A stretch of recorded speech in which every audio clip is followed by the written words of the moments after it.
इस तो बाद अगे असी गल कीती सी गुरु अर्जन देव पातशाह दी। गुरु अर्जन देव पातशाह दा कल शहीदी पुरब आ रहा है, जो सिख कौम दे जां सिखां दे पहले जिहड़े शहीद होए ने, सिख कौम दे पहले शहीद गुरु अर्जन देव पातशाह। और आम तौर ते संगत जिहड़ी गुनगुनाउंदी है जपियो जिन अर्जन देव गुरु फिर संकट जोन गर्भ न आयो। सो भाई साहब गल करिए गुरु अर्जन देव पातशाह दी, सिख कौम दे 5वें गुरु होए ने। उन्होंने धर्म दे प्रचार ते प्रसार लई की कारज कीते सन, की योगदान पाए सन, किस तरह इस लहर नूं जो बाबे नानक ने शुरू कीती सी उहनूं अगे वधाया? हाँ जी, शहीद पिता गुरु अर्जन साहब महाराज आप जी ने अपने जीवन काल दे विच बड़े बाखूबी नवीनतम ढंग दे नाल जिहड़ियां धार्मिक कारवाइयां नूं करना कीता सतगुਰਾਂ ने जी। देखो पहली तो गल ये है भी गुरमत विच ना गल बड़ी समझनी जरूरी है साडे लई भी अज दा भी जिहड़ा भोला सिख है ना पुराणिक परंपरावां नूं लैके ही चल रहा है जी। भी फलाने किसी बाबे ने आ गल कही सी जां कोई डेरे दी मर्यादा आ, पर गुरु इतिहास में सानूं गल बड़ी वधिया मिलदी है। गुरु साहब जी ने कभी भी अपने टाइम दे विच वो काम नहीं कीते भी जिवें प्रचलित गल्लां सीगियां भी चलो जी चलदा आ रहा आपां तां कंटिन्यू रखिए, इस तरह की कोई गल नहीं हैगी। गुरु साहब जी ने बिल्कुल लोड़ दे मुताबक काम करने सिखाए सिखां नूं। गुरु अर्जन साहब जी के जीवन की एक बड़ी वधिया बात जी जी। धन गुरु अर्जन साहब महाराज पहला एक मैं थोड़ा जिहा पिछोकड़ रख दियां गुरु के चक दा श्री अमृतसर साहिब। उहदे विच देखो जी पहली तो गल ये सीगी भी जदों गुरु रामदास महाराज ने जदों ये शहर का डिवेलपमेंट चलती है उहदे विच गुरु रामदास जी ने 52 कितियां दियां लोकां नूं लिया के उत्थे बिठाया। बिल्कुल देखो 52 कितियां का मतलब है इहनूं आपां कह सकते हैं भी 52 कितियां का भाव यह है भी करीबन 52 कंपनियां उन्होंने लिया के उत्थे गुरु साहब ने रख दित्तियां। 52 कितियां दे लोग उत्थे आके शहर विच रहे। हुण जिहड़ा इलाका एक इंडस्ट्रीयल एरिया बन जाता है, उद्योगिक खेतर बन जाता है, वो अपने आप डिवेलप होएगा। बिल्कुल बिल्कुल ठीक है ना जी, अपने आप जो डिवेलप होता जाएगा। सो गुरु साहब ने 52 कितियां दे लोग गुरु रामदास जी ने उत्थे लिया के रखे। उहदे विच जिहड़ा शहर भी विकसित होया ते उन्हां दे रोजी रोटी दाल फुलके दा भी प्रबंध हुंदा रहा। बिल्कुल विकास दे लई व्यापार दी बड़ी बिल्कुल जी, ये सारा कुछ विकास लई सीगा और ये विकास करना ही असल विच नाम जपना हुंदा है जी जी। ये भी समझना जरूरी है। अपने जीवन नूं तरक्की दे राह ते लेके जाना बई दुनिया विच रहिंदियां अपने आप नूं तरक्की भी करनी जरूरी है, किरत करना। बिल्कुल जी हाँ, किरत करना। जदों गुरु अर्जन साहब जी का वक्त आता है, गुरु अर्जन साहब महाराज ने जिथे उन्हां दे पिता गुरु रामदास जी ने काम किया सीगा, आप जी ने एक नवीनतम काम होर कीता। वो किहड़ा सीगा? गुरु साहब जी ने सिखां नूं उपदेश किया भी भलिओ तुसीं जिथे पंजाब दे इलाके विच ही किरत करदे आ ना, तुसीं एक होर काम करो, तुसीं घोड़ियां दा वपार करना भी शुरू कर दिओ जी जी। व्यापारी खेत्र च भी गुरु साहब ने देखो किड्डी कमाल दी गल है जी भी अज सारी कौम जिहड़ी है शहीद पिता गुरु अर्जन साहब जी दा शहीदी दिहाड़ा आपां मना रहे हैं ਜਾਂ ਮਨਾਵਾਂਗੇ ਜੀ ਜੀ। ਮੇਰੀ ਬੇਨਤੀ ਹੈ ਸਿੱਖ ਸੰਗਤਾਂ ਨੂੰ ਬਈ ਤੁਹਾਨੂੰ ਬੜਾ ਧਿਆਨ ਦੇਣ ਦੀ ਲੋੜ ਹੈ ਵੀ ਗੁਰੂ ਤੇ ਤੁਹਾਡਾ ਬਹੁਤ ਵਧੀਆ ਬਿਜ਼ਨਸ ਚਲਾਉਣ ਦੀ ਗੱਲ ਕਰਦਾ ਹੈ ਜੀ।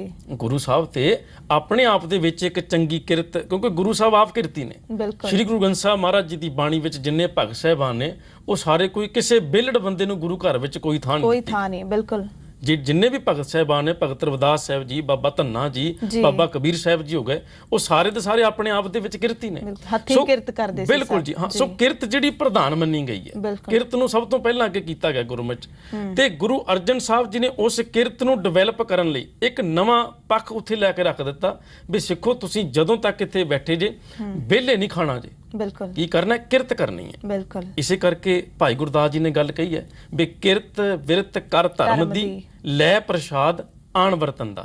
अज सिखां नूं मैं बेनती करदिआं सिख संगतां नूं भी जरा क सोचिया तां करिए आपां भी जिहड़े खेत्र च आपां रहिंदे आ उत्थों पिछलेरे समय विच बहुतियां कंपनियां नूं पंजाब चों ही बाहर कढ दित्ता जी।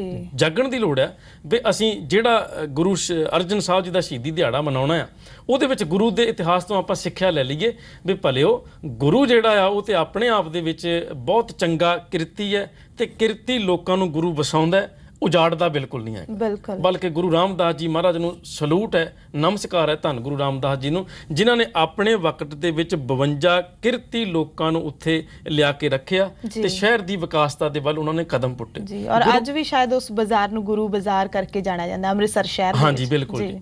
ਤੇ ਗੁਰੂ ਅਰਜਨ ਸਾਹਿਬ ਜੀ ਨੇ ਜਿਹੜਾ ਇਹ ਘੋੜਿਆਂ ਦਾ ਵਪਾਰ ਕਰਨ ਲਈ ਸਿੱਖਾਂ ਨੂੰ ਪ੍ਰੇਰਿਆ, ਦੇਖੋ ਇਹਦਾ ਅੱਗੇ ਜਾ ਕੇ ਕੀ ਫਾਇਦਾ ਹੁੰਦਾ ਜੀ।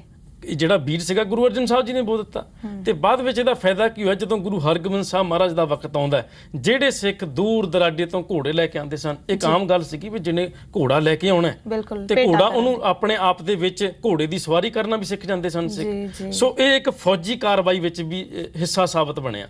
ਬਾਅਦ ਵਿੱਚ ਜਦੋਂ ਗੁਰੂ ਹਰਗੋਬਿੰਦ ਸਾਹਿਬ ਦਾ ਵੇਲਾ ਆਉਂਦਾ, ਗੁਰੂ ਹਰਗੋਬਿੰਦ ਸਾਹਿਬ ਜੀ ਨੇ ਆਪਣੇ ਵਕਤ ਦੇ ਵਿੱਚ ਸਿੱਖਾਂ ਨੂੰ ਇਹ ਗੱਲ ਹਦਾਇਤ ਕਰ ਦਿੱਤੀ, ਅਸੀਂ ਕਹਿ ਸਕਦੇ ਹਾਂ ਵੀ ਸਿੱਖਾਂ ਦੀ ਇੱਕ ਜ਼ਰੂਰੀ ਗੱਲ ਬਣਾਤੀ ਗੁਰੂ ਸਾਹਿਬ ਜੀ ਨੇ ਵੀ ਹਰ ਸਿੱਖ ਨੂੰ ਘੋੜ ਸਵਾਰੀ ਕਰਨੀ ਬੜੀ ਜ਼ਰੂਰੀ ਹੈ। ਇੱਕ ਕਿਰਤ ਦਾ ਕੰਮ ਵੀ ਹੋ ਗਿਆ ਤੇ ਨਾਲ ਨਾਲ ਸਿੱਖਾਂ ਦੇ ਵਿੱਚ ਫੌਜੀਆਨਾ ਤਬੀਅਤ ਵੀ ਪੈਦਾ ਹੋ ਗਈ। ਸੋ ਗੁਰੂ ਅਰਜਨ ਸਾਹਿਬ ਜੀ ਦੇ ਜੀਵਨ ਵਿੱਚ ਇਹ ਇੱਕ ਵਿਲੱਖਣ ਤੱਥ ਆ ਵੀ ਉਹਨਾਂ ਨੇ ਕਿਰਤੀ ਲੋਕਾਂ ਨੂੰ ਬੜਾ ਸਤਿਕਾਰ ਦਿੱਤਾ, ਬੜਾ ਪਿਆਰ ਕੀਤਾ ਤੇ ਉਹਨਾਂ ਨੂੰ ਇਹ ਉਪਦੇਸ਼ ਕੀਤਾ ਵੀ ਭਲਿਓ ਤੁਸੀਂ ਆਪਣੇ ਜੀਵਨ ਦੇ ਵਿੱਚ ਕੀ ਹੈ ਉਦਮ ਕਰਿੰਦਿਆਂ ਜੀਓ ਤੂੰ ਕਮਾਮਦਿਆਂ ਸੁਖ ਪੁੰਚ ਵਾਲੀ ਗੱਲ ਕੀਤੀ। ਜੀ ਜੀ ਬਿਲਕੁਲ ਬਿਲਕੁਲ ਭਾਈ ਸਾਹਿਬ, ਬਹੁਤ ਵੱਡਾ ਜਿਹੜਾ ਪੱਖ ਹੈ ਆਪ ਜੀ ਨੇ ਲਿਆ ਕੇ ਸਾਹਮਣੇ ਰੱਖਿਆ, ਕਿਉਂਕਿ ਅਸੀਂ ਜੀਵਨ ਪੜ੍ਹਦੇ ਹਾਂ ਜਨਮ ਤੋਂ ਲੈ ਕੇ ਜੋਤੀ ਜੋਤ ਸਮਾਉਣ ਤੱਕ, ਜੋ ਮੁੱਖ ਗੱਲਾਂ ਨੇ ਜਿਹੜੀਆਂ ਸਾਨੂੰ ਪੜ੍ਹਾਈਆਂ ਨੇ ਉਹ ਅਸੀਂ ਪੜ੍ਹਦੇ, ਪਰ ਅਸੀਂ ਜੋ ਵਿਸਥਾਰ ਦੇ ਵਿੱਚ ਇਤਿਹਾਸ ਦੇ ਪੰਨਿਆਂ ਤੱਕ ਨਹੀਂ ਜਾਂਦੇ।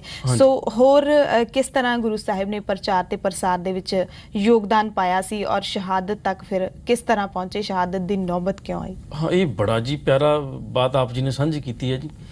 ਗੁਰੂ ਅਰਜਨ ਸਾਹਿਬ ਜੀ ਦੀ ਜਿਹੜੀ ਸ਼ਹੀਦੀ ਹੈ ਉਹਦੇ ਪਿੱਛੇ ਕੁਝ ਕੁ ਜਿੱਥੇ ਧਾਰਮਿਕ ਕਾਰਨ ਵੀ ਨੇ, ਇੱਕ ਰਾਜਨੀਤਿਕ ਕਾਰਨ ਵੀ ਜੁੜਦਾ ਹੈ। ਬਹੁਤੇ ਵੈਸੇ ਰਾਜਨੀਤਿਕ ਕਾਰਨ ਵੀ ਨੇ, ਮੈਂ ਵਿੱਚੋਂ ਇੱਕ ਦੋ ਐਗਜ਼ਾਮਪਲਾਂ ਤੁਹਾਨੂੰ ਨਾਲ ਸਾਂਝੀਆਂ ਕਰਦੇ ਹਾਂ।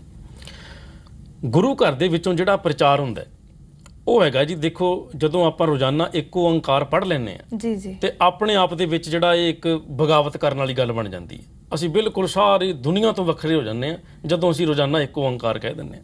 ਹੁਣ ਜਿਸ ਖਿੱਤੇ ਦੇ ਵਿੱਚ ਆਪਣੇ ਆਪ ਦੇ ਵਿੱਚ ਦੇਵੀ ਦੇਵਤਿਆਂ ਦੀ ਗੱਲ ਸੀਗੀ, ਸੋ ਕਾਲਡ ਆਪਾਂ ਜਿਹੜਾ ਬ੍ਰਾਹਮਣਿਜ਼ਮ ਸੀਗਾ, ਉਹ ਇਸ ਗੱਲ ਨੂੰ ਕਿਸੇ ਵੀ ਢੰਗ ਨਾਲ ਬਰਦਾਸ਼ਤ ਨਹੀਂ ਸੀ ਕਰਦਾ। ਜਿਹਦੇ ਵਿੱਚ ਤੁਸੀਂ ਗੁਰੂ ਅਰਜਨ ਸਾਹਿਬ ਜੀ ਦੇ ਜੀਵਨ 'ਚ ਵੇਖੋ, ਗੁਰੂ ਸਾਹਿਬ ਦੇ ਕੋਲ ਜਿਹੜੇ ਅਖੌਤੀ ਇੱਕ ਜਿਹੜੇ ਰਾਈਟਰ ਸਨ, ਪੋਇਟਰ ਸਨ, ਭਗਤ ਆਏ, ਉਹਨਾਂ ਨੇ ਆ ਕੇ ਕਿਹਾ ਵੀ ਤੁਸੀਂ ਸਾਡੀ ਬਾਣੀ ਵਿੱਚ ਦਰਜ ਕਰਿਆ ਜੀ। ਲੇਕਿਨ ਗੁਰੂ ਸਾਹਿਬ ਜੀ ਨੇ ਉਹਨਾਂ ਨੂੰ ਕਿਹਾ ਵੀ ਜਿਹੜੀ ਤੁਹਾਡੀ ਕਵਿਤਾ ਤੇ ਹੋ ਸਕਦੀ ਹੈ, ਇਹ ਕੋਈ ਦੁਨਿਆਵੀ ਗੀਤ ਤੁਹਾਡਾ ਹੋ ਸਕਦਾ, ਲੇਕਿਨ ਇਹ ਇੱਕ ਰੱਬ ਦਾ ਕਲਾਮ ਨਹੀਂ ਜੇ ਹੋ ਸਕਦਾ। ਸੋ ਉਹਨਾਂ ਨੂੰ ਇਹ ਗੱਲ ਕਬੂਲ ਨਹੀਂ ਸੀਗੀ। ਉਹਨਾਂ ਨੂੰ ਜਿਹੜੀ ਗੱਲ ਕੀ ਹੈ, ਇਹ ਬਿਲਕੁਲ ਗੱਲ ਕਬੂਲ ਨਹੀਂ ਸੀ। ਔਰ ਗੁਰਬਾਣੀ ਦੇ ਕਰਕੇ ਹੀ ਗੁਰੂ ਘਰ ਦਾ ਜਿਹੜਾ ਪ੍ਰਚਾਰ ਉਹ ਬੜਾ ਉੱਚ ਕੋਟੀ ਦੇ ਉੱਤੇ ਤੱਕ ਫੈਲਿਆ। ਬੜਾ ਜਿਵੇਂ ਆਪਾਂ ਬਾਬਾ ਸੱਤਾ ਤੇ ਬਾਬਾ ਬਲਵੰਡ ਜੀ ਦੀ ਬੋਲ ਨੂੰ ਪੜ੍ਹੀਏ ਨਾ, ਉਹਨਾਂ ਨੇ ਕਿਹਾ ਵੀ ਉਗਣ ਵੋ ਤੈਂ ਆਥਣ ਵੋ ਚੌਂ ਚੱਕੀ ਕੀਨ ਲੋਆ, ਭਾਵ ਸਾਰੇ ਪਾਸੇ ਜਿਹੜੀ ਗੁਰਮਤਿ ਦੀ ਗੱਲ ਹੋਣੀ ਸ਼ੁਰੂ ਹੋ ਗਈ। ਇਸ ਗੱਲ ਤੋਂ ਜਿਹੜਾ ਇਹ ਬ੍ਰਾਹਮਣ ਸੀਗਾ ਤੇ ਇੱਕ ਵਿੱਚੋਂ ਇਤਿਹਾਸ ਦੇ ਵਿੱਚ ਜ਼ਿਕਰ ਬਾਬਾ ਪ੍ਰਿਥੀਆ ਜੀ, ਉਹਨੂੰ ਆਪਣੇ ਆਪ ਵਿੱਚ ਇੱਕ ਉਹਦੇ ਅੰਦਰ ਭਾਵਨਾ ਉਜਾਗਰ ਹੋ ਗਈ ਵੀ ਜਿਹੜੀ ਗੱਦੀ ਆ ਉਹ ਮੈਨੂੰ ਮਿਲੇ। ਬਿਲਕੁਲ, ਵੱਡਾ ਪੁੱਤਰ ਹੋਣ ਦੇ ਨਾਤੇ। ਹਾਂ, ਵੱਡਾ ਪੁੱਤਰ ਹੋਣ ਦੇ ਨਾਤੇ। ਔਰ ਇਹਨੂੰ ਸ਼ਹਿ ਦੇਣ ਵਾਲੇ ਸਨ ਬੀਰਬਲ ਹੋਣੀ ਤੇ ਅਖੌਤੀ ਜਿਹੜੇ ਬ੍ਰਾਹਮਣ ਸਨ ਵੀ ਤੁਸੀਂ ਆਪਣੇ ਆਪ ਨੂੰ ਇਹਨੂੰ ਅੱਗੇ ਕਰ ਦਿੱਤਾ ਵੀ ਤੂੰ ਅੱਗੇ ਹੋ ਕੇ ਕੰਮ ਕਰ। ਬਲਕਿ ਇਹ ਨਹੀਂ, ਇਸ ਮੂਵਮੈਂਟ ਦੇ ਵਿੱਚ ਇਹਨੇ ਆਪਦੇ ਪੁੱਤਰ ਨੂੰ ਵੀ ਸ਼ਾਮਲ ਕਰ ਲਿਆ। ਮਿਹਰਬਾਨ ਕੱਚੀ ਬਾਣੀ ਵੀ ਲਿਖਦਾ ਵੀ ਗੁਰੂ ਘਰ ਨੂੰ ਢਾਹ ਲਾਉਣ ਦੇ ਲਈ। ਹੁਣ ਬਾਅਦ ਵਿੱਚ ਜਦੋਂ ਇਹ ਗੱਲ ਹੁੰਦੀ ਹੈ ਜੀ, ਤੇ ਬ੍ਰਾਹਮਣ ਨੇ ਬੀਰਬਲ ਨੂੰ ਤੇ ਬੀਰਬਲ ਜਿਹੜਾ ਅੱਗੇ ਇਹਨੂੰ ਬਾਬੇ ਪਿਰਥੀਆ ਨੂੰ ਅੱਗੇ ਕਰ ਦਿੰਦਾ। ਹੁਣ ਇਹਨਾਂ ਨੇ ਜਾ ਕੇ ਸਰਕਾਰੇ ਦਰਬਾਰੇ ਕੁਝ ਚੁਗਲੀਆਂ ਖਾਧੀਆਂ ਵੀ ਗੁਰੂ ਅਰਜਨ ਸਾਹਿਬ ਜੀ ਬਾਣੀ ਦਾ ਗਲਤ ਪ੍ਰਚਾਰ ਕਰਦੇ ਨੇ, ਗੁਰੂ ਘਰ ਵਿੱਚੋਂ ਬਹੁਤ ਗਲਤ ਤਰ੍ਹਾਂ ਦਾ ਪ੍ਰਚਾਰ ਹੁੰਦਾ ਹੈ। ਇਹ ਗੱਲਾਂ ਸਰਕਾਰੇ ਦਰਬਾਰੇ ਪਹੁੰਚਣੀਆਂ ਸ਼ੁਰੂ ਹੋ ਗਈਆਂ। ਹਾਲਾਂਕਿ ਜਿਹੜਾ ਅਕਬਰ ਆ, ਅਕਬਰ ਆਪਣੇ ਟਾਈਮ ਦੇ ਵਿੱਚ ਬੜਾ ਚੰਗਾ ਰਾਜਾ ਰਿਹਾ, ਉਹ ਗੁਰੂ ਘਰ ਵੀ ਆਉਂਦਾ ਜਾਂਦਾ ਰਿਹਾ, ਉਹਦੇ ਚੰਗੇ ਰਿਲੇਸ਼ਨ ਸਾਨੂੰ ਹਿਸਟਰੀ 'ਚ ਮਿਲਦੇ ਨੇ। ਪਰ ਜਿਹੜਾ ਜਹਾਂਗੀਰ ਜਦੋਂ ਤਖਤ ਉੱਤੇ ਬੈਠਿਆ, ਇਹਨੂੰ ਇਸ ਗੱਲ ਦੀ ਕੋਈ ਪਰਵਾਹ ਨਹੀਂ ਸੀਗੀ ਵੀ ਗੁਰੂ ਸਾਹਿਬ ਜੀ ਨੇ ਲੋਕਾਂ ਦੀ ਭਲਾਈ ਦੇ ਵਾਸਤੇ 6 ਹੱਟ ਲਵਾਏ ਨੇ, ਕਈ ਹੋਰ ਕਾਰਜ ਕੀਤੇ, ਸਰੋਵਰ ਬਣਵਾਏ, ਬਲਕਿ ਉਹ ਹਰਮੰਦਰ ਸਾਜ ਕੇ ਰੱਖ ਦਿੱਤਾ ਜਿਹੜੇ ਹਰਮੰਦਰ ਦੇ ਵਿੱਚ ਖੱਤਰੀ ਬ੍ਰਾਹਮਣ ਸ਼ੂਦ ਵੈਸ਼ ਉਪਦੇਸ਼ ਚੌਂ ਵਰਨਾ ਕਹੋ ਸਾਂਝਾ। ਸੋ ਬੇਸਿਕਲੀ ਆਪਾਂ ਜੇ ਇਹਨੂੰ ਧਿਆਨ ਦੇ ਵਿੱਚ ਧਿਆਨ ਗੋਚਰੇ ਕਰਿਆ ਜੇ ਤਾਂ ਸਾਨੂੰ ਸਮਝ ਆਉਂਦਾ ਹੈ ਵੀ ਗੁਰੂ ਅਰਜਨ ਸਾਹਿਬ ਜੀ ਦੀ ਜਿਹੜੀ ਸ਼ਹੀਦੀ ਹੈ ਉਹ ਅਖੌਤੀ ਲੋਕਾਂ ਦੇ ਵੱਲੋਂ ਗੁਰੂ ਘਰ ਨੂੰ ਨੀਵਾਂ ਦਿਖਾਉਣ ਦੇ ਲਈ ਕੀਤੀ ਗਈ। ਬਿਲਕੁਲ, ਕਿਉਂਕਿ ਗੁਰੂ ਸਾਹਿਬ ਦੀ ਜੋ ਚੜ੍ਹਦੀ ਕਲਾ ਸੀ ਉਸ ਵੇਲੇ ਬਹੁਤ ਹੋਣ ਲੱਗੀ ਸੀ, ਗੁਰੂ ਸਾਹਿਬ ਦੀ ਲੋਕਪ੍ਰਿਯਤਾ ਬਹੁਤ ਵਧਣ ਲੱਗੀ ਸੀ। ਜਿਸ ਤਰ੍ਹਾਂ ਆਪ ਜੀ ਨੇ ਦੱਸਿਆ ਕਿ ਜਹਾਂਗੀਰ ਅਕਬਰ ਬਾਦਸ਼ਾਹ, ਉਸਨੂੰ ਨੂਰੇ ਇਲਾਹੀ ਕਿਹਾ ਜਾਂਦਾ ਸੀ ਕਿਉਂਕਿ ਸਾਰੇ ਧਰਮਾਂ ਦਾ ਸਤਿਕਾਰ ਕਰਦਾ ਸੀ। ਇਤਿਹਾਸ ਦੇ ਵਿੱਚ ਜ਼ਿਕਰ ਆਉਂਦਾ। ਉਸ ਤੋਂ ਬਾਅਦ ਜਹਾਂਗੀਰ ਦੀ ਈਰਖਾ ਜਾਂ ਪ੍ਰਿਥੀ ਚੰਦ ਦੀ ਈਰਖਾ, ਚੰਦੂ ਦੀ ਈਰਖਾ, ਬਹੁਤ ਸਾਰੇ ਜਿਹੜੇ ਕਾਰਨ ਸੀ।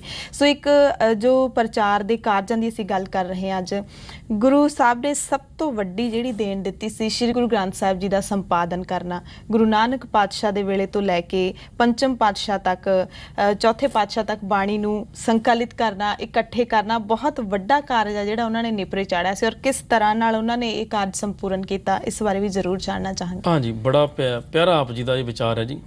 ਪਹਿਲਾਂ ਤਾਂ ਇਹ ਵਿਚਾਰ ਸਮਝਣਾ ਜ਼ਰੂਰੀ ਹੈ ਵੀ 4 ਗੁਰੂ ਸਾਹਿਬਾਨ ਸਨ ਜੀ। 4 ਗੁਰੂਆਂ ਵਿੱਚੋਂ 4 ਗੁਰੂ ਸਾਹਿਬਾਨ ਵਿੱਚੋਂ ਕੋਈ ਇੱਕ ਗੁਰੂ ਦੇ ਮਨ ਵਿੱਚ ਇਹ ਖਿਆਲ ਨਹੀਂ ਆਉਂਦਾ ਵੀ ਆਪਾਂ ਇੱਕ ਗ੍ਰੰਥ ਦੀ ਜਾਂ ਇੱਕ ਪੋਥੀ ਦੀ ਸੰਪਾਦਨਾ ਕਰ ਲਈਏ ਜਿਹਦੇ ਵਿੱਚ ਸਾਰੇ ਗੁਰੂਆਂ ਦੀ ਬਾਣੀ ਨੂੰ ਆਪਾਂ ਇੱਕ ਜਗ੍ਹਾ ਸ਼ਾਮਲ ਕੀਤਾ ਜਾਏ। ਜੀ। ਇਹ ਕੀ ਕਾਰਨ ਬਣੇ ਵੀ ਗੁਰੂ ਅਰਜਨ ਸਾਹਿਬ ਜੀ ਇਹ ਡਿਸੀਜਨ ਲੈਂਦੇ ਆ ਵੀ ਪੋਥੀ ਪਰਮੇਸ਼ਰ ਕਾ ਥਾਨ ਵਾਲੀ ਗੱਲ? ਬਿਲਕੁਲ ਠੀਕ, ਉਹਦਾ ਕਾਰਨ ਕੀ ਸੀਗਾ? ਮੈਂ ਬੇਨਤੀ ਕੀਤੀ ਵੀ ਇਹ ਜਿਹੜਾ ਪਿਰਥੀਆ ਆ ਇਹਦਾ ਪੁੱਤਰ ਸੀ ਮਿਹਰਬਾਨ। ਜੀ ਜੀ। ਮਿਹਰਬਾਨ ਨੇ ਕੱਚੀ ਬਾਣੀ ਬਣਾ ਲਈ। ਬਿਲਕੁਲ। ਬਲਕਿ ਤੁਸੀਂ ਇਤਿਹਾਸਕ ਲਿਖਤਾਂ ਨੂੰ ਪੜ੍ਹੋ। ਜੀ ਜੀ। ਉਹ ਇਤਿਹਾਸਕ ਲਿਖਤਾਂ ਮੈਂ ਇੱਕ ਵਿੱਚੋਂ ਤੁਹਾਡੇ ਨਾਲ ਸਾਂਝੀ ਕਰਦੇ ਹਾਂ। ਮਿਹਰਬਾਨ ਪੁੱਤ ਪਿਰਥੀਏ ਦਾ ਕਵਿਸ਼ਰੀ ਕਰੇ, ਹਿੰਦਵੀ ਤੇ ਪਾਰਸੀ ਨਾਲ ਗੁਰਮੁਖੀ ਪੜ੍ਹੇ, 3 ਪੀ ਬਾਣੀ ਬਹੁਤ ਬਣਾਈ। ਬਾਣੀ ਉਹਨੂੰ ਵੀ ਬਹੁਤ ਲਿਖ ਲਈ ਸੀਗੀ। ਜੀ ਜੀ। ਆਪਣੇ ਕੋਲੋਂ ਕੱਚੀਆਂ ਕੱਚ ਘਰੜ ਧਾਰਨਾਵਾਂ। ਦੇਖੋ ਸੰਗਤ ਜੀ ਨੂੰ ਬੇਨਤੀ ਮੈਂ ਕਰਦੇ ਹਾਂ ਵੀ ਅੱਜ ਵੀ ਕੋਈ ਕਸਰ ਘੱਟ ਨਹੀਂ ਕੀਤੀ ਜਾਂਦੀ ਜੀ। ਵੀ ਕੱਚੀ ਬਾਣੀ ਨੂੰ ਅੱਜ ਵੀ ਬੜਾ ਪ੍ਰਚਾਰਿਆ ਜਾਂਦਾ ਹੈ। ਕੱਚੀ ਬਾਣੀ ਦਾ ਭਾਵ ਕੀ ਹੈ? ਜਿੱਥੇ ਨਾਨਕ ਪਦ ਨਹੀਂ ਹੈ ਉਹਨੂੰ ਵਿਚਾਰਨ ਵਾਲਾ ਵਿਸ਼ਾ ਬਣ ਜਾਂਦਾ ਹੈ। ਬਹੁਤੀਆਂ ਐਸੀਆਂ ਰਚਨਾਵਾਂ ਆ ਵੀ ਜਿਨ੍ਹਾਂ ਨੂੰ ਗੁਰੂ ਦੀ ਬਾਣੀ ਕਹਿ ਕੇ ਉਸ ਵੇਲੇ ਵੀ ਗੱਲ ਸੀਗੀ ਤੇ ਅੱਜ ਵੀ ਗੱਲ ਚੱਲਦੀ ਪਈ ਹੈ। ਸੋ ਬੇਨਤੀ ਮੈਂ ਕਰਦੇ ਹਾਂ, ਗੁਰੂ ਅਰਜਨ ਸਾਹਿਬ ਮਹਾਰਾਜ ਨੇ ਕੋਲ ਵੀ ਇਹ ਗੱਲ ਪਹੁੰਚੀ ਵੀ ਜਿਹੜਾ ਪਿਰਥੀਏ ਦਾ ਪੁੱਤਰ ਮਿਹਰਬਾਨ ਹੈ ਉਹ ਕੀ ਕਰਦਾ ਪਿਆ? ਉਹ ਕੱਚੀ ਬਾਣੀ ਬਣਾਉਣ ਲੱਗ ਪਿਆ। ਤੇ ਉਹ ਕੀ ਕਰਦਾ ਸੀਗਾ? ਹਿੰਦਵੀ ਤੇ ਪਾਰਸੀ ਨਾਲ ਗੁਰਮੁਖੀ ਪੜ੍ਹੇ, 3 ਪੀ ਬਾਣੀ ਬਹੁਤ ਬਣਾਈ, ਭੋਗ ਗੁਰੂ ਨਾਨਕ ਦਾ ਹੀ ਪਾਈ। ਮਿਹਰਬਾਨ ਨੇ ਜਿਹੜਾ ਕਿ ਸਨ ਆਫ ਬਾਬਾ ਪਿਰਥੀਆ ਆ ਜੀ। ਤੇ ਬਾਬਾ ਪਿਰਥੀਆ ਕੌਣ ਹੈ? ਸਨ ਆਫ ਗੁਰੂ ਰਾਮਦਾਸ ਮਹਾਰਾਜ। ਉਹਨੇ ਇੱਕ ਸਾਜ਼ਿਸ਼ ਘੜ ਲਈ। ਗੁਰੂ ਨਾਨਕ ਸਾਹਿਬ ਜੀ ਦਾ ਜਿਹੜਾ ਇਹ ਲਫ਼ਜ਼ ਆ ਨਾਨਕ ਪਦ, ਇਹਨੂੰ ਉਹਨੇ ਮਿਸਯੂਜ਼ ਕੀਤਾ ਤੇ ਕੁਝ ਕੱਚੀਆਂ ਧਾਰਨਾਵਾਂ ਵਿੱਚ ਐਡ ਕਰਕੇ ਇਹ ਗੱਲ ਡਿਕਲੇਅਰ ਕਰ ਦਿੱਤੀ ਵੀ ਇਹ ਵੀ ਗੁਰੂ ਨਾਨਕ ਸਾਹਿਬ ਦੀ ਬਾਣੀ ਹੈ। ਤੇ ਬਲਕਿ ਸਿੱਖ ਤੇ ਰੋਜ਼ ਪੜ੍ਹਦਾ ਹੈ ਗੱਲ ਬਾਣੀ ਦੇ ਵਿੱਚ। ਆਪਾਂ ਜਦੋਂ ਗੁਰੂ ਅਮਰਦਾਸ ਸਾਹਿਬ ਜੀ ਦੇ ਬੋਲ ਪੜ੍ਹ ਲੈਂਦੇ ਆ ਵੀ ਸਤਿਗੁਰੂ ਬਿਨਾ ਹੋਰ ਕੱਚੀ ਹੈ ਬਾਣੀ, ਬਾਣੀ ਤਾਂ ਕੱਚੀ ਸਤਿਗੁਰੂ ਬਾਝੋਂ ਹੋਰ ਕੱਚੀ ਬਾਣੀ। ਕਹਿੰਦੇ ਕੱਚੇ ਸੁਣਦੇ ਕੱਚੇ, ਕੱਚੀਆਂ ਆਖ ਵਖਾਣੀ ਵਾਲੀ ਗੱਲ ਜਿਹੜੀ ਹੈ ਸਿੱਖਾਂ ਦੇ ਵਿੱਚ ਇਹ ਗੱਲ ਫੈਲਣੀ ਸ਼ੁਰੂ ਹੋਈ। ਤੇ ਵੀ ਜਿਹੜਾ ਮਿਹਰਬਾਨ ਹੈ ਉਹ ਬਾਣੀ ਆਪਣੀ ਬਣਾਉਣ ਲੱਗ ਪਿਆ, ਲੇਕਿਨ ਨਾਨਕ ਪਦ ਨੂੰ ਵਰਤ ਕੇ ਉਹ ਨਾਨਕ ਪਦ ਦੀ ਤੋਹੀਨ ਕਰਦਾ ਹੈ। ਜਦੋਂ ਇਹ ਗੱਲ ਗੁਰੂ ਅਰਜਨ ਸਾਹਿਬ ਨੂੰ ਪਤਾ ਲੱਗਦੀ ਹੈ, ਐਕਚੁਅਲ ਵਿੱਚ ਇਹ ਰੀਜ਼ਨ ਅਸਲ ਬੇਸਿਕ ਇਹ ਕਾਰਨ ਬਣਿਆ ਵੀ ਸ਼੍ਰੀ ਗੁਰੂ ਗ੍ਰੰਥ ਸਾਹਿਬ ਮਹਾਰਾਜ ਜੀ ਦੀ ਆਪਾਂ ਸੰਪਾਦਨਾ ਕਰਦੇ ਤੇ ਬਾਅਦ ਵਿੱਚ ਗੁਰੂ ਪਾਤਸ਼ਾਹ ਜੀ ਨੇ ਸਤਿਕਾਰਯੋਗ ਕੌਮੀ ਵਿਦਵਾਨ ਭਾਈ ਸਾਹਿਬ ਭਾਈ ਗੁਰਦਾਸ ਜੀ ਉਹਨਾਂ ਨੂੰ ਇਹ ਸੇਵਾ ਬਖਸ਼ੀ ਜੀ। ਸਦਕੇ ਆ ਭਾਈ ਸਾਹਿਬ ਭਾਈ ਗੁਰਦਾਸ ਜੀ ਦੇ, ਜਿਨ੍ਹਾਂ ਨੇ ਆਪਣੇ ਹੱਥਾਂ ਦੇ ਨਾਲ ਸ਼੍ਰੀ ਗੁਰੂ ਗ੍ਰੰਥ ਸਾਹਿਬ ਮਹਾਰਾਜ ਜੀ ਦੇ ਪਹਿਲੇ ਸਰੂਪ ਨੂੰ ਲਿਖਿਆ ਤੇ ਬਾਅਦ ਵਿੱਚ ਅੱਗੇ ਤੋਂ ਅੱਗੇ ਜਿਹੜੇ ਉਹ ਸਰੂਪ ਹੋਰ ਵੀ ਕਾਪੀ ਹੁੰਦੇ ਗਏ। ਜੀ ਜੀ ਬਿਲਕੁਲ। ਔਰ ਬਹੁਤ ਵੱਡੀ ਦੇਣ ਹੈ ਪੰਥ ਦੇ ਲਈ ਕਿ ਜੁਗ ਜੁਗ ਅੱਜ ਸਿੱਖ ਕੌਮ ਦੇ ਜੁਗ ਜੁਗ ਅਟਲ ਗੁਰੂ ਨੇ ਸਾਹਿਬ ਸ਼੍ਰੀ ਗੁਰੂ ਗ੍ਰੰਥ ਸਾਹਿਬ ਜੀ ਦੀ, ਔਰ ਭਾਵੇਂ ਕਿ ਸੰਪੂਰਨਤਾ ਗੁਰੂ ਗੋਬਿੰਦ ਸਿੰਘ ਪਾਤਸ਼ਾਹ ਨੇ ਜਿਹੜੀ ਇਸ ਗ੍ਰੰਥ ਨੂੰ ਬਖਸ਼ੀ ਸੀ ਜਦੋਂ 9ਵੇਂ ਪਾਤਸ਼ਾਹ ਦੀ ਬਾਣੀ ਵਿੱਚ ਦਰਜ ਕੀਤੀ ਸੀ, ਐਡ ਕੀਤੀ ਸੀ। ਸੋ ਭਾਈ ਸਾਹਿਬ ਗੁਰੂ ਅਰਜਨ ਦੇਵ ਪਾਤਸ਼ਾਹ ਤੋਂ, ਕਿਉਂਕਿ ਸਮਾਂ ਹੁਣ ਸਮਾਪਤੀ ਵੱਲ ਵਧਦਾ ਜਾ ਰਿਹਾ ਹੈ, ਸੰਖੇਪ ਰੂਪ ਦੇ ਵਿੱਚ ਕੀ ਸੁਨੇਹੇ ਗੁਰੂ ਸਾਹਿਬਾਨਾਂ ਦੇ ਜੀਵਨ ਤੋਂ ਸਾਨੂੰ ਮਿਲਦੇ ਨੇ ਔਰ ਜੋ ਕਿ ਅਸੀਂ ਆਪਣੇ ਜੀਵਨ ਦੇ ਵਿੱਚ ਧਾਰਨ ਕਰ ਲਈਏ? ਹਾਂਜੀ, ਆਪ ਜੀ ਨੇ ਇੱਕ ਸ਼ਬਦ ਬੜਾ ਵਧੀਆ ਵਰਤਿਆ ਜੀ ਵੀ ਗੁਰੂ ਸਾਹਿਬ ਜੀ ਦੇ ਜੀਵਨ ਤੋਂ ਕੀ ਸੁਨੇਹੇ ਮਿਲਦੇ ਨੇ। ਦੇਖੋ ਗੁਰੂ ਦਾ ਜੀਵਨ ਗੁਰੂ ਦੀ ਬਾਣੀ ਹੈ ਜੀ ਜੀ, ਠੀਕ ਹੈ ਨਾ ਜੀ। ਗੁਰੂ ਦਾ ਜਿਹੜਾ ਜੀਵਨ ਹੈ ਉਹ ਗੁਰੂ ਦੀ ਬਾਣੀ ਹੈ। ਸੋ ਬਾਣੀ ਹੀ ਗੁਰੂ ਗ੍ਰੰਥ ਸਾਹਿਬ ਮਹਾਰਾਜ ਜੀ ਦੀ ਜਿਹੜੀ ਬਾਣੀ ਹੈ ਉਹ ਸਾਡੇ ਲਈ ਸਭ ਤੋਂ ਵੱਡਾ ਸੁਨੇਹਾ ਆ। ਗੁਰੂ ਪਾਤਸ਼ਾਹ ਜੀ ਨੇ ਇੱਕ ਬੜੀ ਪਿਆਰੀ ਗੱਲ ਕਹੀ ਹੈ, ਇੱਕ ਮਹਾਰਾਜ ਦਾ ਬੋਲ ਕਹਿ ਕੇ ਆਪਾਂ ਫਿਰ ਸੰਪੂਰਨਤਾ ਵੱਲ ਹੋਈਏ ਜੀ ਜੀ ਜੀ। ਸਾਰੀ ਸਿੱਖ ਸੰਗਤ ਅੱਜ ਬੋਲ ਪੜ੍ਹਦੀ ਹੈ ਵੀ ਗੁਰ ਕੈ ਗ੍ਰਹਿ ਸੇਵਕ ਜੋ ਰਹਿ, ਗੁਰ ਕੀ ਆਗਿਆ ਮਨ ਮੈਂ ਸਹਿ, ਆਪਸ ਕੋ ਕਰ ਜਾਣੈ ਨੀਚਾ, ਸੋ ਗਨੀਆਂ ਸਭ ਤੇ ਉੱਚਾ। ਦੇਖੋ ਜਿਹੜਾ ਗੁਰ ਕੈ ਗ੍ਰਹਿ ਜੋ ਸੇਵਕ ਹੈ, ਗੁਰੂ ਦੇ ਘਰ ਵਿੱਚ ਤੇ ਘਰ ਦੀ ਇੱਕ ਮਰਿਆਦਾ ਆ ਤੇ ਮਰਿਆਦਾ ਗੁਰੂ ਗ੍ਰੰਥ ਸਾਹਿਬ ਮਹਾਰਾਜ ਜੀ ਦੀ ਬਾਣੀ। ਸੋ ਜਿਹੜਾ ਬੰਦਾ, ਹਰ ਸਿੱਖ ਜਿਹੜਾ ਵੀ ਸੰਸਾਰ ਭਰ ਵਿੱਚ ਬੈਠਾ ਆ, ਕੇਵਲ ਗੁਰੂ ਗ੍ਰੰਥ ਸਾਹਿਬ ਮਹਾਰਾਜ ਜੀ ਦੇ ਮੁਤਾਬਕ ਗੁਰੂ ਸਿਧਾਂਤ ਅਨੁਸਾਰ ਆਪਦੇ ਜੀਵਨ ਨੂੰ ਜਿਉਂਦਾ ਆ, ਉਹੀ ਗੁਰੂ ਦਾ ਸਿੱਖ ਆ। ਤੇ ਗੁਰੂ ਸਾਹਿਬ ਨੇ ਸਾਨੂੰ ਸੁਚੇਤ ਕਰ ਦਿੱਤਾ ਵੀ ਸੋ ਸਿੱਖ ਸਖਾ ਬੰਧਪ ਹੈ ਭਾਈ, ਜੇ ਗੁਰ ਕੇ ਭਾਣੇ ਵਿੱਚ ਆਵੇ। ਤੇ ਮਹਾਰਾਜ ਕਹਿਣ ਲੱਗੇ ਵੀ ਆਪਣੇ ਭਾਣੇ ਜੋ ਚੱਲੇ ਭਾਈ, ਵਿਛੜ ਝੋਟਾਂ ਖਾਵੇ। ਉਹੀ ਗੁਰੂ ਦਾ ਪਿਆਰਾ, ਉਹੀ ਗੁਰੂ ਦਾ ਸਿੱਖ ਤੇ ਉਹੀ ਗੁਰੂ ਦਾ ਸਖਾਇਆ ਜਿਹੜਾ ਗੁਰੂ ਦੇ ਲਿਖੀ ਹੋਈ ਬਾਣੀ ਦੇ ਸਿਧਾਂਤ ਮੁਤਾਬਕ ਆਪਦੇ ਜੀਵਨ ਨੂੰ ਜਿਉਣਾ ਕਰਦਾ ਆ। ਜਿਹੜਾ ਆਪਣੇ ਭਾਣੇ ਜੋ ਚੱਲੇ ਭਾਈ, ਵਿਛੜ ਝੋਟਾਂ ਖਾਵੇ। ਜਿਹੜਾ ਗੁਰੂ ਦੇ ਸਿਧਾਂਤ ਨੂੰ ਛੱਡ ਕੇ ਇੱਧਰ ਉੱਧਰ ਦੇ ਮਾਰਗਾਂ ਵਿੱਚ, ਇੱਧਰ ਉੱਧਰ ਦੀਆਂ ਵਿਚਾਰਾਂ ਵਿੱਚ ਖਪਤ ਹੋ ਜਾਂਦਾ ਹੈ, ਗੁਰੂ ਕਹਿਣ ਲੱਗੇ ਵੀ ਉਹ ਚੋਟਾਂ ਖਾਂਦਾ ਤੇ ਚੋਟਾਂ ਖਾਣ ਦਾ ਰੀਜ਼ਨ ਹਰ ਬਿਸਰਤ ਸਦਾ ਖੁਆਰੀ ਇਹ ਸਾਡੀ ਆਪਣੀ ਹੁਣ ਚੁਆਇਸ ਆ ਵੀ ਅਸੀਂ ਕੇਵਲ ਗੁਰੂ ਗ੍ਰੰਥ ਸਾਹਿਬ ਮਹਾਰਾਜ ਜੀ ਦੇ ਜੀਵਨ ਮੁਤਾਬਕ ਆਪਣੀ ਜ਼ਿੰਦਗੀ ਨੂੰ ਚਲਾਉਣਾ ਹੈ ਤੇ ਜਾਂ ਫਿਰ ਆਪਾਂ ਜਿਹੜਾ ਆਪਣੇ ਆਲੇ ਦੁਆਲੇ ਇੱਕ ਜਿਹੜਾ এনवायरमेंट ਬਣਾਤਾ ਗਿਆ ਵੀ ਫਲਾਣੇ ਨੇ ਆ ਗੱਲ ਕਹੀ ਹੈ, ਧਿਮਕੜੇ ਨੇ ਆ ਗੱਲ ਕਹੀ ਹੈ, ਆਪਾਂ ਉਹਦੇ ਮੁਤਾਬਕ ਚੱਲਣਾ ਹੈ। ਨਹੀਂ, ਸਾਡਾ ਜਿਹੜਾ ਜੀਵਨ ਹੈ ਉਹ ਕੇਵਲ ਗੁਰੂ ਗ੍ਰੰਥ ਸਾਹਿਬ ਮਹਾਰਾਜ ਜੀ ਦੀ ਬਾਣੀ ਦੇ ਮੁਤਾਬਕ ਹੀ ਹੋਣਾ ਚਾਹੀਦਾ। ਜੀ ਬਿਲਕੁਲ ਭਾਈ ਸਾਹਿਬ। ਸੋ ਸਾਡੇ ਕੋਲੇ ਬਹੁਤ ਵੱਡਾ ਜੋ ਗ੍ਰੰਥ ਹੈ ਸ਼੍ਰੀ ਗੁਰੂ ਗ੍ਰੰਥ ਸਾਹਿਬ ਜੀ। ਕੋਈ ਵੀ ਸਾਡੀ ਪ੍ਰੋਬਲਮ ਹੈ, ਕੋਈ ਵੀ ਸਾਨੂੰ ਕਨਫਿਊਜ਼ਨ ਹੈ ਤਾਂ ਸ਼੍ਰੀ ਗੁਰੂ ਗ੍ਰੰਥ ਸਾਹਿਬ ਜੀ ਸਾਡੇ ਕੋਲ ਗੁਰੂ ਸਾਹਿਬਾਨ ਸਾਨੂੰ ਦੇ ਕੇ ਗਏ ਨੇ।